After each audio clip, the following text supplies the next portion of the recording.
भुनक्तु सह वीर्यं करवावहै तेजस्विनावधीतमस्तु मा विद्विषावहै। ॐ शान्ति शान्ति शान्तिः। हरिः Om. Let us meditate on the Supreme Reality present in all of us. Om, peace, peace, peace.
So today's topic is Girish Chandra Ghosh, the making of a saint. When you look at this topic, perhaps it may be more appropriate to change it to something like the making of a saint or the dynamics of spiritual transformation. That's a subject we are going to deal with. Now, in the history of great spiritual teachers, you find one very interesting, very peculiar phenomenon. That's not universal, but that's found in the lives of many great saints, not all of them. That is, sometimes it agrees with the well-known axiom, every saint has a past and every sinner has a future. Again, I should repeat, this is not a universal principle because there have been innumerable saints and sages who are born saints, who are born and who showed the signs of the making of a saint right from their childhood. But there are a few interesting examples which show that if a spiritual seeker has a strong will and a strong determination and transparency of mind, he or she can start a new life anytime, any moment. But that's what is demonstrated in the life of Girish Chandra Ghosh. You can see similar examples in the lives of St. Augustine, St. Francis of Assisi, many, many like that. In fact, in one of very interesting, very pure, very odd concepts connected to Russian Orthodox Church, was that you should be a great sinner to become a real saint. That's a very, I would call it a very perverted, a very misplaced concept, really speaking. In fact, one of the views, one of the interpretations of the character of, that Russian,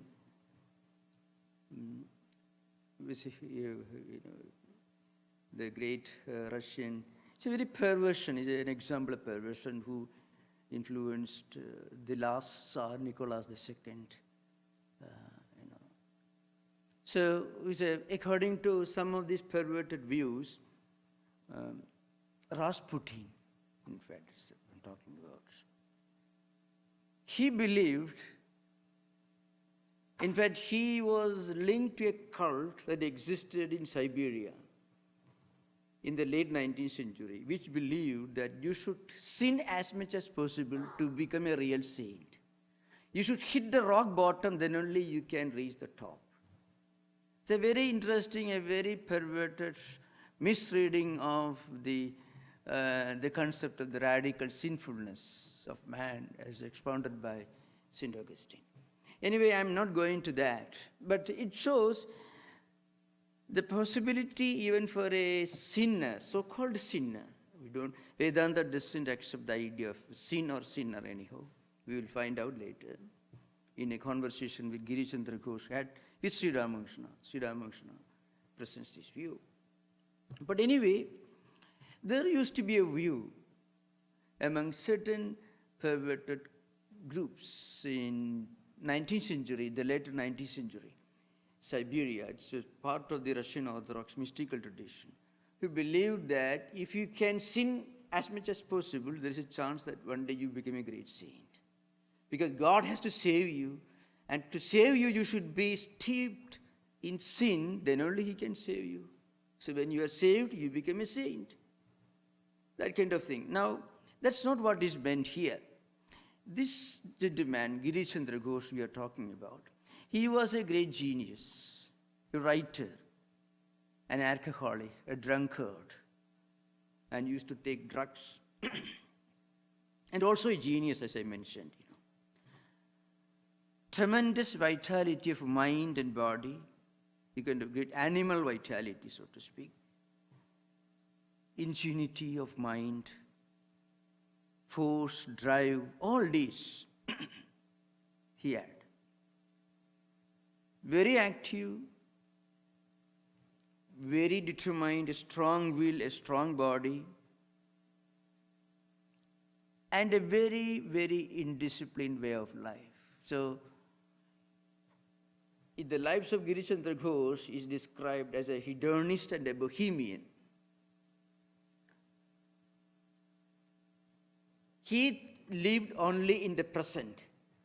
There are two ways of living in the present, The highest spiritual person enjoys every present as part of the infinite.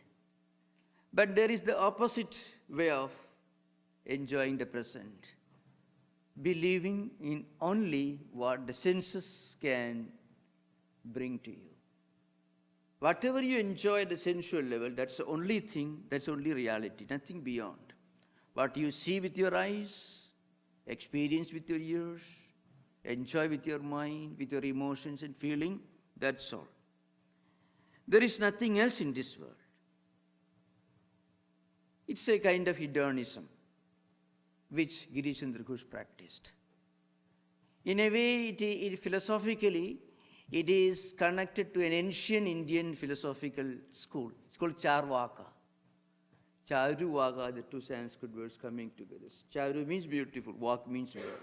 People who enjoyed external beauty, external enjoyment, sensual pleasures.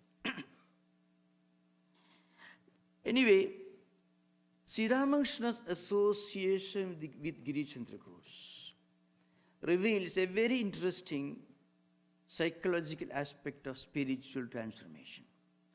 On the one hand, it shows the power of grace. On the other hand, it is a great promise even to people who may feel that they are not able to find much time to do spiritual practice. They are immersed in worldly day-to-day activities. For such people, it's a great opening. Now, in Vedantic tradition, doctrine of karma is very important. Doctrine of karma is sometimes wrongly interpreted as a school of predetermination. Predetermination means everything is decided early according to your karma. You are what you are because of what you did in this life or previous life. So there is no scope for further improvement. This is how karma doctrine is very wrongly, erroneously misunderstood. So according to this karma theory, we are suffering or we are enjoying what we are going through all because of what we did in the past. Now, if you believe in this kind of predetermination, then where is the place of spirituality and God?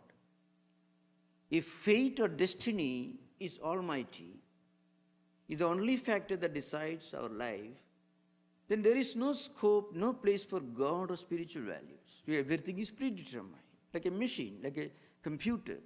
You program an intelligence, you put a program in a system, in a machine, and the machine is activated and it functions independently. But there is a limit to the variety of functions it could perform. Depends upon what program you have put into it. Like that, if karma is a program that we have put into our system, and if everything is predetermined,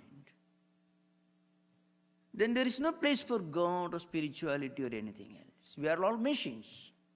That is not true according to Vedanta and Hinduism. The place of God and the importance of God's grace, it plays in spiritual life, is very important in Vedanta. Now, how do you reconcile this idea of God's grace and the possibility of a new life, turning a new page in our spiritual life? How do you reconcile this with the doctrine of karma? Very often you find we listen to a wonderful lecture, we read a great book, or we become acquainted with a great idea, and we have a sincere desire to practice, but when we actually try, we are not able to do. You find a conflict between what we would like to do and what we are eventually able to do. That is conflict. So they say it's all because of the karma, the karmas, the impressions, the samskaras that you've gathered in previous life. Then where does God's grace fit in the scheme of predetermination? Shankaracharya gives a very graphic, a very, very profound interpretation of reconciliation between God's grace and the doctrine of karma. According to the doctrine of karma, our present state of affairs is the result of what we did in the past. Those actions, those karmas we have performed in the past have started working. Pakarshena arabdha, that is the meaning of prarabdha, means the karmas which are already working, as a result of which we are born, we go through all these experiences. To understand Girish Chandra Ghosh's transformation, these factors should be kept in mind. The reconciliation between the doctrine of karma and God's grace. So, prarabdha karma, or the actions of the karma, the results of karmas, because of which we are born, we are doing things in a particular way. It's compared to an arrow that has left the bow. Now, an archer shoots an arrow. The arrow leaves the bow. So, all the actions which are responsible for our present life are like the arrow that has left the bow. It has to hit the mark, it has to hit the target. Now, Shankaracharya says, it need not hit the target. Why should it hit the target? So these factors are involved: the power of the archer, the velocity of the arrow that is flying towards its target. The only thing that is required is the momentum or the velocity of the arrow that is in flight should be exhausted. That's all. It could be done by a strong wind. In a strong wind, when it blows, the arrow may be deflected. It could move in another direction, so it won't hit the target. Or another object may suddenly appear. That also will prevent the arrow from hitting the object towards which it is shot. Like that, if our present life is the result of actions and the results belonging to previous life, then those actions can be modified. The results can be modified. The intensity of the consequences could be modified, which means we can build our own future. We have full control over our own future if we have the required qualifications. So God's grace is like a strong wind that blows when the arrow is moving towards its target. When the strong wind blows, the arrow loses its velocity, its momentum is exhausted. Like that, when we practice spiritual life, when we do spiritual practices like prayer, meditation, or doing some noble deed, that's also a great spiritual practice. Doing something noble, something unselfish, something not for our own selfish motive. When we do this, our fate undergoes a change. It's like a strong wind that blows, which deflects the arrow, which makes the arrow fall down because its velocity is exhausted by the strong wind. The arrow has performed its function. Its function is not hit the target. Its function is to exhaust the momentum, which happens when the strong wind blows. Like that, if there is God's grace, whatever we are destined to undergo, whatever we are predetermined to enjoy or suffer, will also undergo a change. The intensity of sufferings, the intensity of undesirable, unpleasant experiences will be reduced. This is the view that was beautifully expounded by Holy Mother, Sri Sharada Devi herself. If you are destined to be bitten by a cobra, then if there is God's grace, then a cobra may not bite you, but maybe some water snake may bite you, which you may not become even aware of it. It's not poisonous. Or you may be bitten by an ant or a mosquito. So the intensity of the predetermined karma phala will be reduced to a minimum. That is the power of God's grace or the grace of spiritual personalities, which we actually earn ourselves through prayer, through meditation, by doing noble deeds. Now look at Girish Chandra Ghosh, coming to the subject. There is a statement in Kalidasa's, Yavvanam gunasampatti prabhutvam dhanamevacha ekaikamapi anarthaya kimuyatra chadurthagam. So Kalidasa is interestingly asked one question. Yavvanam dhanasampatti. You are young, you are healthy, plenty of money, and lot of followers, seeker fans around you, friends, because you have plenty of money, so naturally you have plenty of friends. And absolutely no caring, good reputation. Then what happens? And along with that, if you don't have spiritual wisdom, then you are heading for ruin. Kalidasa says, even one of these alone can take you to your downfall if you do not have spiritual wisdom. Youth itself is sufficient. Youth minus spiritual wisdom, maturity. Plenty of money without knowing how to make use of it. Big reputation without having the ability to digest it. All these can lead to anarthaya, means can lead you to a self-destruction, downfall. That was the condition of Girish Chandra Ghosh. He had practically all of this. He was not what you call an extremely well-educated man like Yam, the chronicler of Sri Ramakrishna, but he was a self-made man. He used to read a lot, and he was a playwright. He was an actor, and he was a dramatist, a poet, and a very intellectual adventurist, non-conformist, who didn't care for any established values, But he was a genius also. Now, when you are a genius, and if you don't have something to restrain your extraordinary powers of mind, you are heading for problem. There is a great statement in Bhagavata Purana. Lord Krishna says, all the great qualities that you may have. So he called pravinyam, samarthyam, all this, whatever Kalidasa says, much more than you find in the Bhagavata statement. But Lord Krishna says, all these are wonderful. But along with that, something else is necessary. That something else enables you, teaches you to make use of all these faculties, which you call genius, collectively.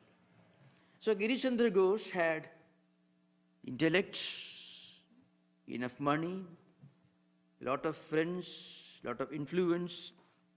He was a poet. He was supposed to be the father of modern Bengali theatre. And also a non-conformist, a rebel against everything. Now, very often in many cultures, there is a tendency that anything new is wonderful. Everything that is new is wonderful. You get a new idea, it should be certainly better than whatever ideas we have. That means a total irreverence towards the great masters of the past. That is, in fact, such an attitude it makes a culture spiritually and culturally poor. It itself is a kind of cultural impoverishment. Non-conformist, iconoclastic attitude. Rebellion about all established views, ideas, and conventions. Girish Chandra Ghosh belonged to that category. In which he was, maybe you can say he was a foreigner, the great-grandfather of the so-called hippie movement, all this non-conformist movement which started in Berkeley in the 70s or 60s. That's what you find in him. If you read his life, that's what you find in him. But he had one good quality. He was very sincere.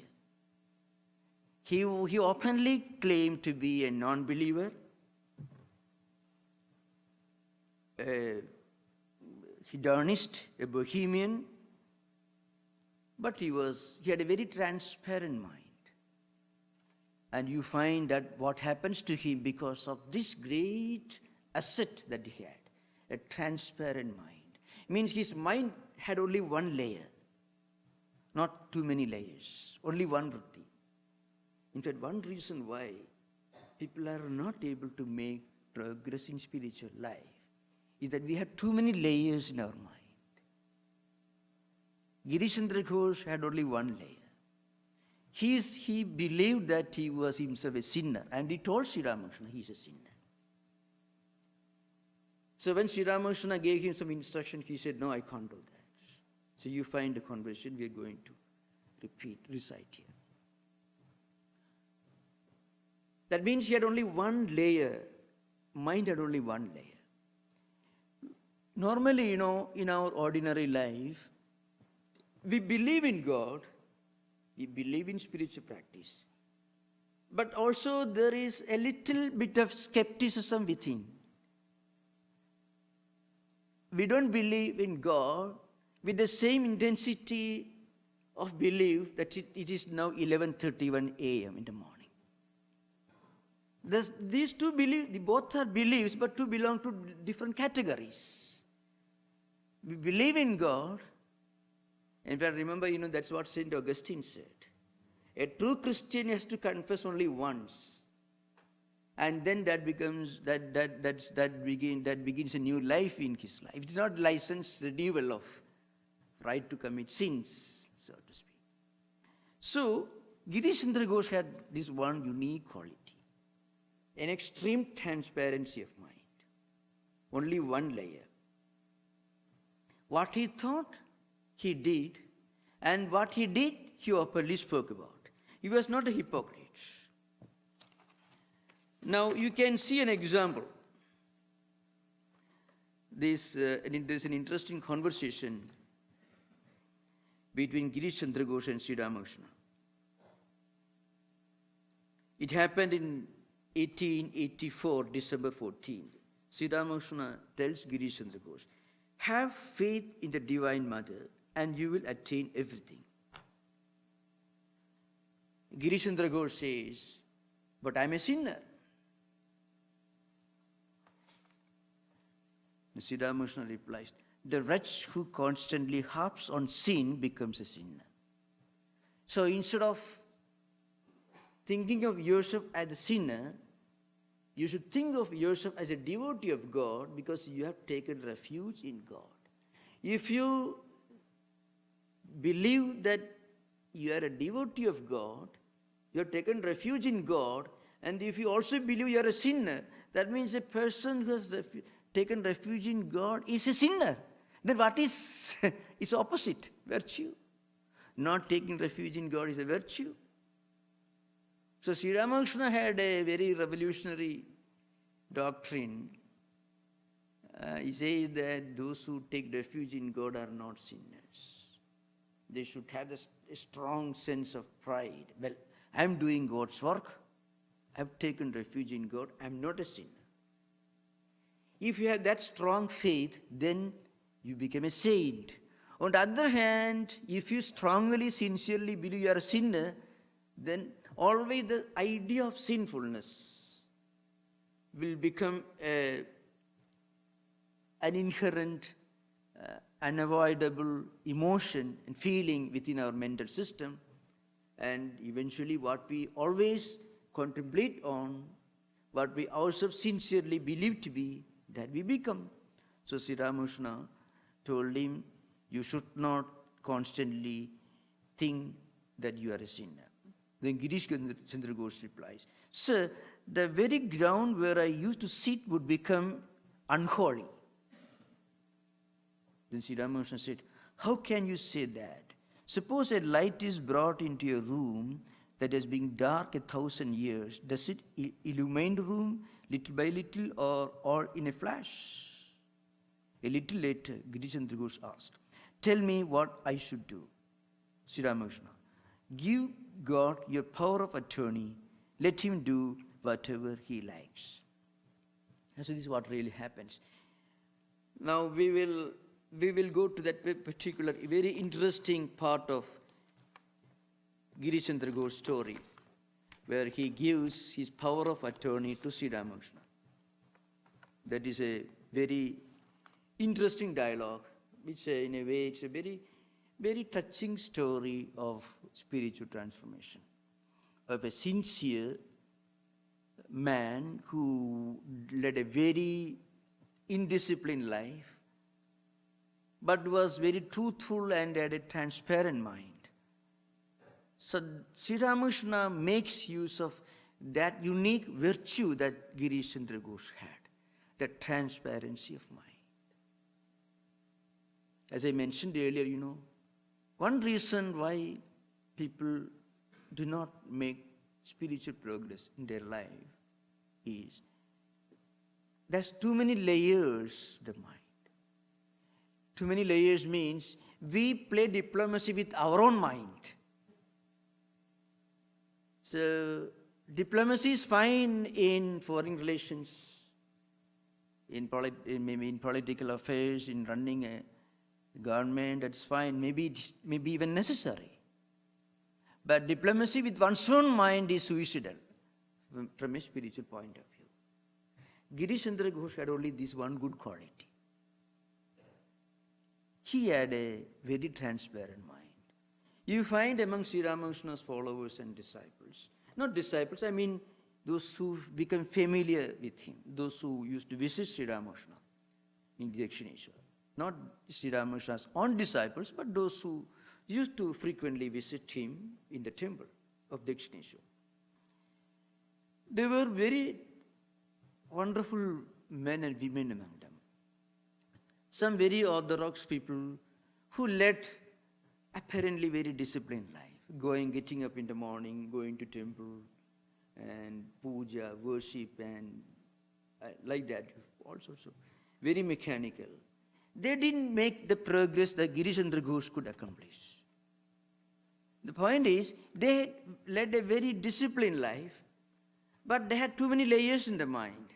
That means morning 2 hours you lead a spiritual life, then secular life, again evening another 2 hours. Every Sunday you lead a spiritual life for a few hours, then all secular. So very often when we divide our mind into two watertight compartments, each totally unconnected with the other, then too many layers form in our mental system. So when we really try to practice spirituality, it's not possible.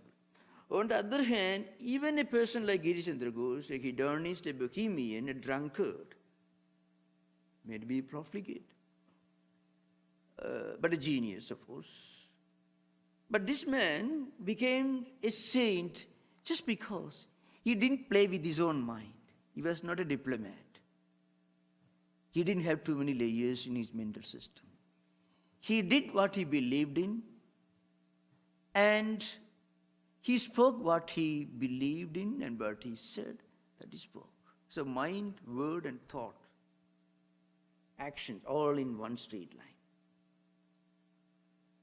Which what happened to him. So there is an interesting conversation, how the transformation came over him.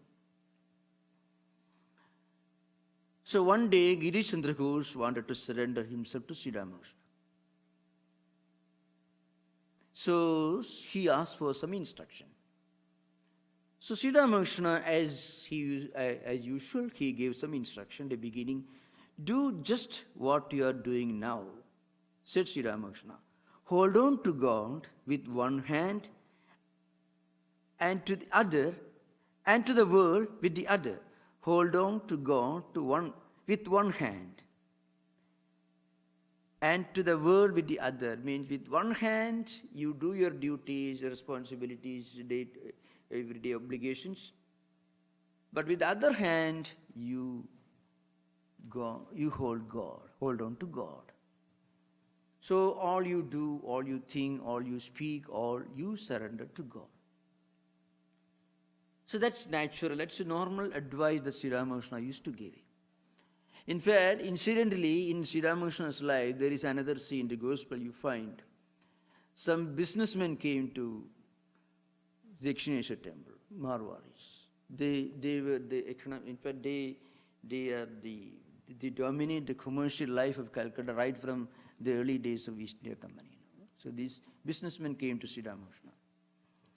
And as usual, they are expert businessmen. And also they do a lot of philanthropy, a lot of charity.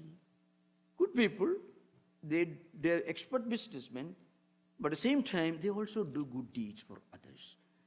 Giving donations, poor feeding, building temples, helping the pilgrims. They are great philanthropists, humanists. But they are not very advanced spiritual seekers necessarily, though they are, of course. So they asked Sri Ramakrishna, what should we do? Sri Ramakrishna knew that they want to continue their business. Also, they want to do something good. They also want to meditate and pray, both together. So Sri Ramakrishna told them, look here, you are very good people, you are very clever people. You have got both.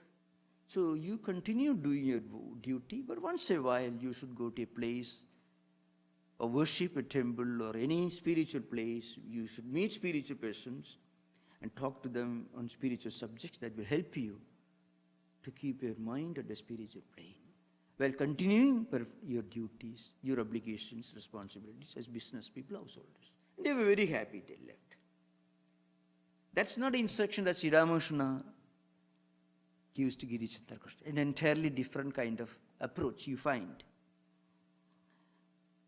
The first instruction is the same, which he gave to the businessman. The second instruction is different. Now, why did Sri Ramakrishna change his approach? When Sri Ramakrishna told Girish Chandra Ghosh, hold on to God with one hand and to the world with the other. Think of God at least in the morning and evening. The first instruction. Girish Chandra Ghosh thought it's very simple matter, nothing much to do. But then he was a sincere, honest person. He was a drunkard, but honest and sincere. Then he knew that his life was very indisciplined, very irregular. He won't remember to think of God when he's doing his other work. So he knew that he won't be able to do that. So his own admission that he won't be able to practice, he won't be able to follow Sri Ramakrishna's instruction. That sincerity helped him to go beyond that stage. So he told Sri Ramakrishna, well, I can't do that. Of course, he kept quiet. In the real incident, he didn't say that, but he kept quiet. But Sri Ramakrishna, as a great spiritual teacher, could read his mind. He knew the reason why Girish Chandra Ghosh became silent. Because he didn't want to openly admit that his life was very irregular, very indisciplined. He'd be fully drunk, so how can he remember? He may be fully drunk and writing his playwrights, So genius, So he was running a theater, he was himself an actor, and to deal with the actors and actresses. And that's not certainly the function of a spiritual seeker, a professional spiritual seeker. So he knew that. So he kept quiet. Sri Ramakrishna understood. And he said, well, if you cannot do that, then remember God before you eat and before you sleep. Any ordinary person who may not be very sincere will openly, that's fine, that is very simple, straight away. And nothing will happen. So if somebody tells you, oh yes, I will do that, you should not always believe that person. Because he may not be taking seriously his own words or your request.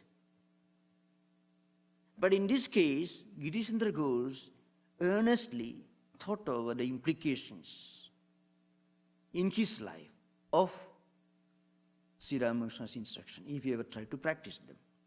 If you cannot do that, then remember God before you eat and before you sleep.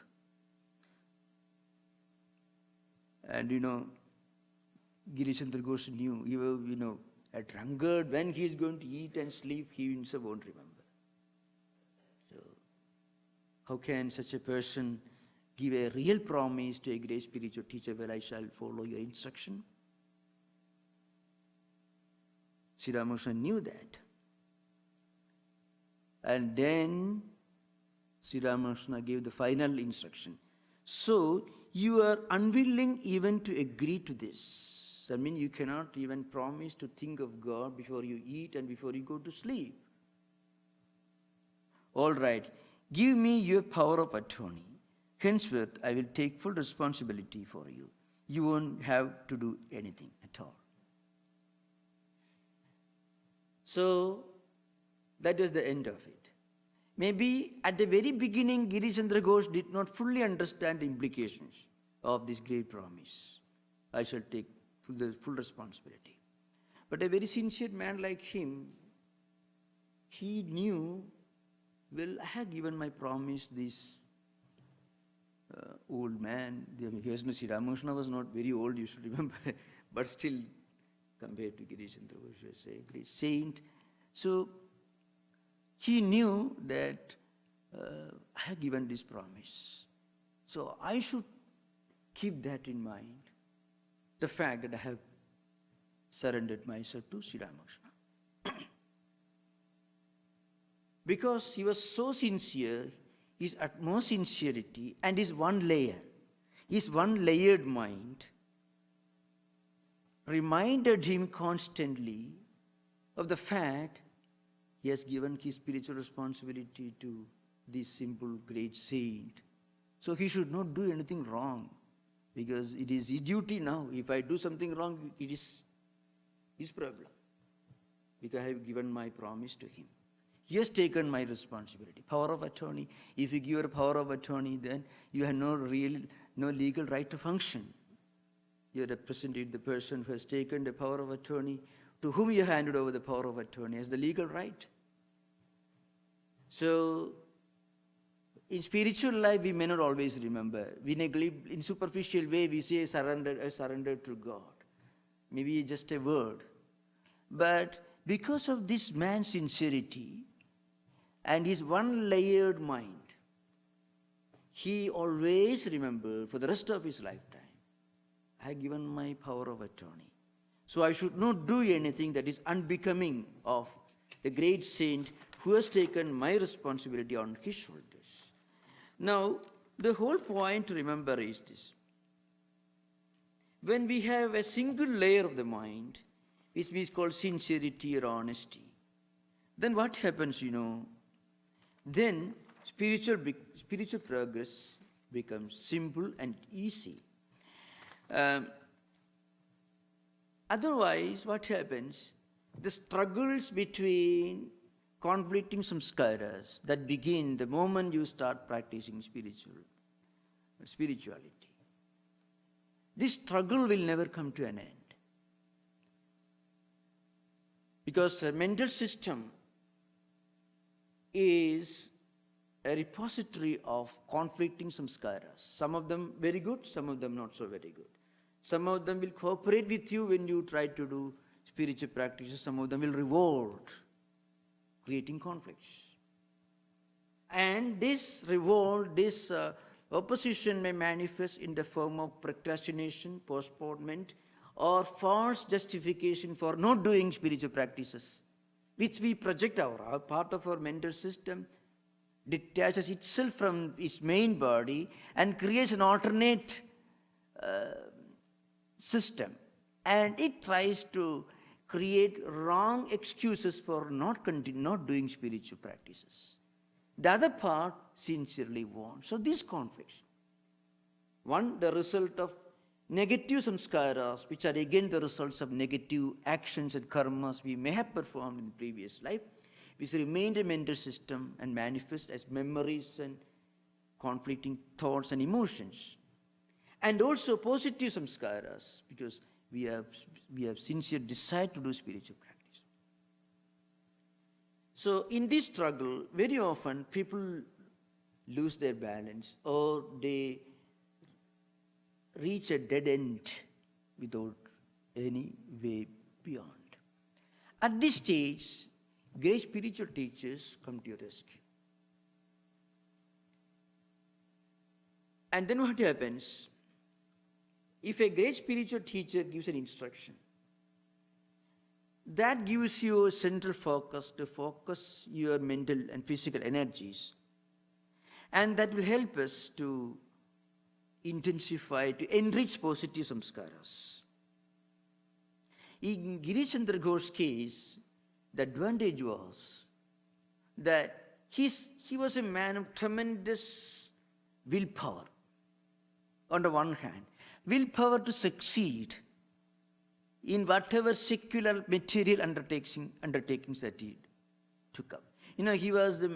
He was running a theater. He had a group of actors and actresses under his control, and who were playing dramas, and he was a playwright. And you find certain personalities with tremendous drive, push, energy, and speed, but totally indisciplined. When they take up something, for some time, they display tremendous mental and physical power. And then after that, again, they hit with a thud, reach the hit bottom. So at that time, there is a great vacuum. So they face conflict, so they frequently take to drugs or drinks. That's a story of great geniuses, unfortunately. Maybe the most outstanding classical example of a very great genius, literary genius, who was also drunkard, was Fyodor Dostoevsky himself. Maybe the writer, the author of the greatest novel the world has ever produced, compared to which even Shakespearean plays are nothing. Brothers of Karamazov, which is admired by men like Sigmund Freud or Einstein. Einstein started reading and didn't stop till he reached the last page, but has profligate and drunkard. So, when you try to intensify your mental powers through creative faculties, in a way it gives us a focus to concentrate our powers. But along with that, a spiritual ideal also is necessary to balance it. If the spiritual ideal is not there, then after tremendous mental exercise, the mind looks for a rest, and such people normally take to alcohol and other undesirable things. So that a spiritual ideal is necessary. That's the difference, the great literary masters of ancient times. Vyasa is one of his several books was Mahabharata. His largest version is more than 145 verses, 45,000 verses, remember. And the shortest version is more than 100,000 verses. Like that, many books. So he himself says that you may have tremendous mental faculties, a great ability to succeed in so many ways, in so many departments. Great success, great ability, great achievements in literary field or musical field or in finance or business, whatever may be. If that is totally detached from a spiritual ideal, then it itself becomes a cause for one's own downfall. On the other hand, if these great qualities of power, of mind and heart and intellect, faculties of a genius, when they are coupled with a spiritual ideal, then they become a creative, a constructive, a productive power which may benefit the whole world. So that's another lesson that you get from Girish Chandra Ghosh. On the one hand, the transparency of his mind, the one-layered mind that he had, utmost sincerity, and his willing admission of his own drawbacks, his own imperfections, and the sincerity to transcend them, to rectify them. That made him an appropriate receptacle for Sri Ramakrishna's grace, which manifested in the form of power of attorney. Otherwise, many people may give power of attorney that they'll retain the power to sign their own papers in spiritual life. You can't do that in a court of law. When you give power of attorney, you have no right to put your signature. The lawyer alone has to do that. But in spiritual life, we give power of attorney every day, and then we exercise our own legal powers. So what happens, it doesn't function. The power of attorney is an English word that Sri Ramakrishna used. Actually, it implies an interesting, a very, very profound concept in devotional practice called the prapatti or saranagati, means surrendering oneself completely to the grace of God. As I mentioned, when you do that, the grace functions as a strong wind, and that reflects the arrow and it doesn't hit the mark. So even if you are destined to suffer something, destined for a problem, for a catastrophe, its intensity will be reduced to the minimum. The grace deflects the arrow, and the arrow loses its velocity when it's when its velocity is exhausted, the arrow falls down. Like that, whatever we are destined to suffer or undergo, it will be reduced to a minimum. So that's one interesting aspect.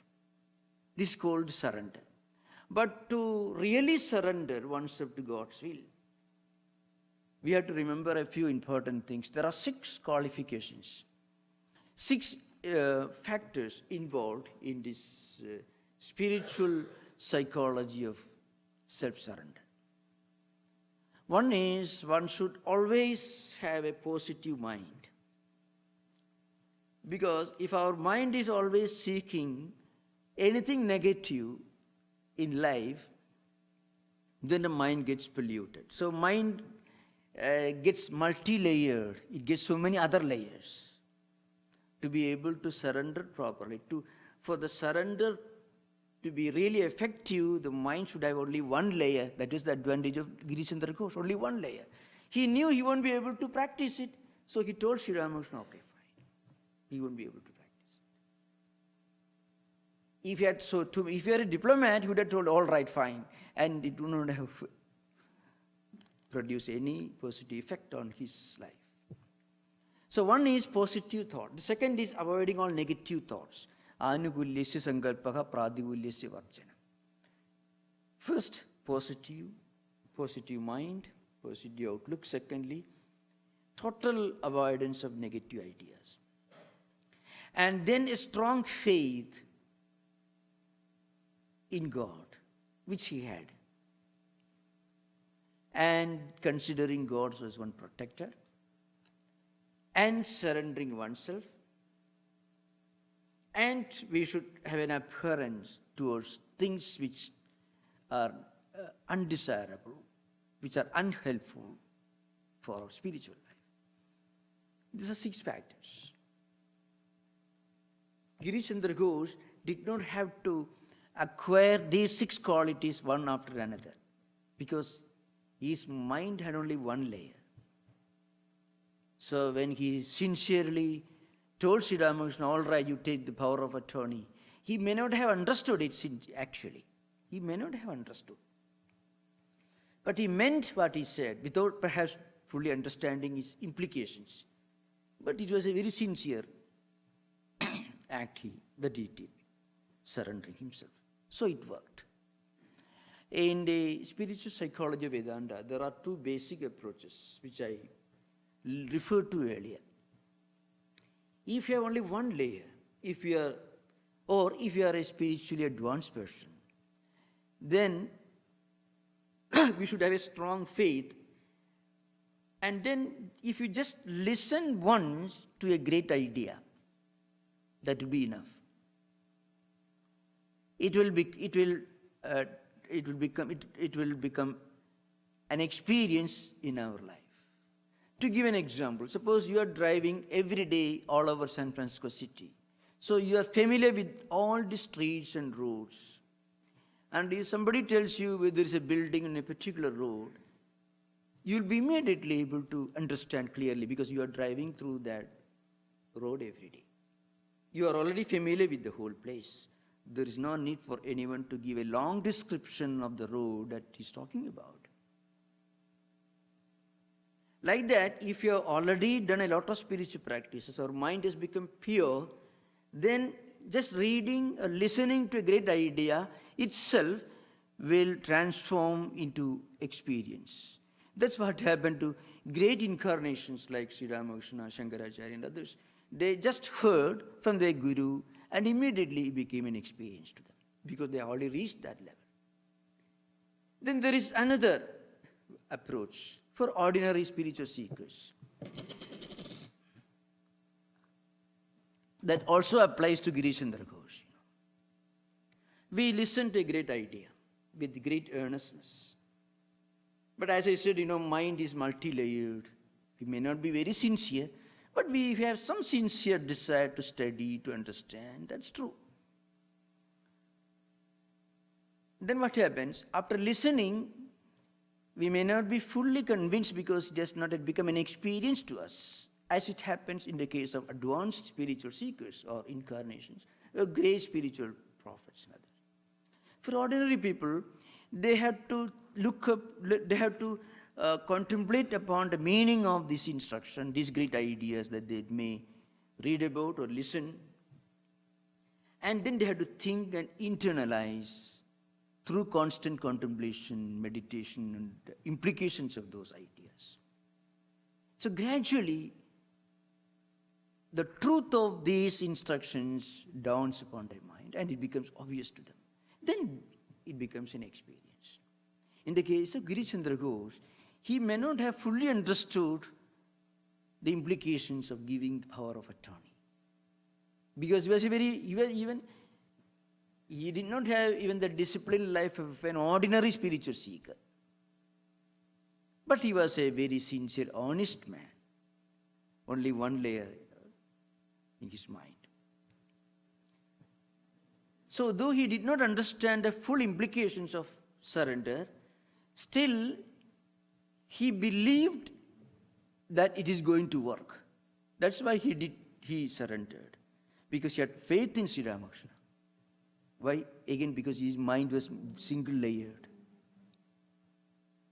So, the idea that he has surrendered himself to Sri Ramakrishna never left him any time in the rest of his lifetime.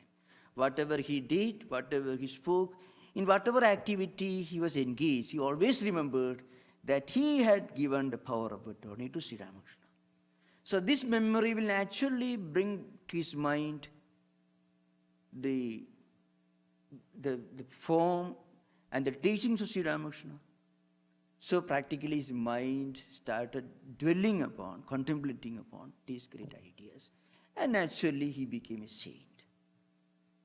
So this is a very interesting example of a genius who was actually a bit indisciplined in his life, who was a nonconformist, he was an iconoclast, he was a rebel, hedonist and bohemian.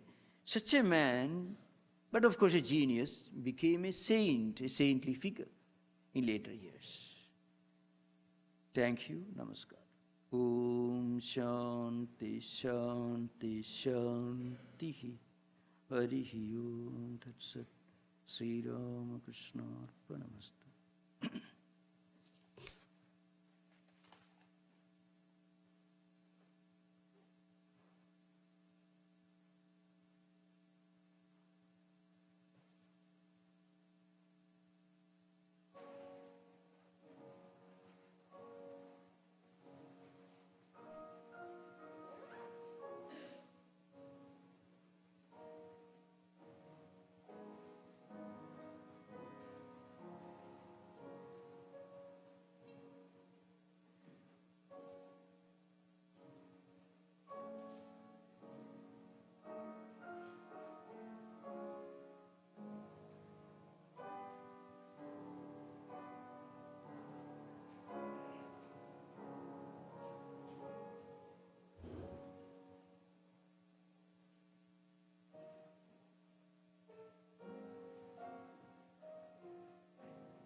Now we have announcements. The subject for next Sunday is an approach to the Gospel of Sri Ramakrishna. Child care is provided during our Sunday lectures. On Wednesday evenings, we have Vespers with meditation at 7:30 p.m. On Friday evenings, a scripture class is held in Vivekananda Hall at 7:30 p.m.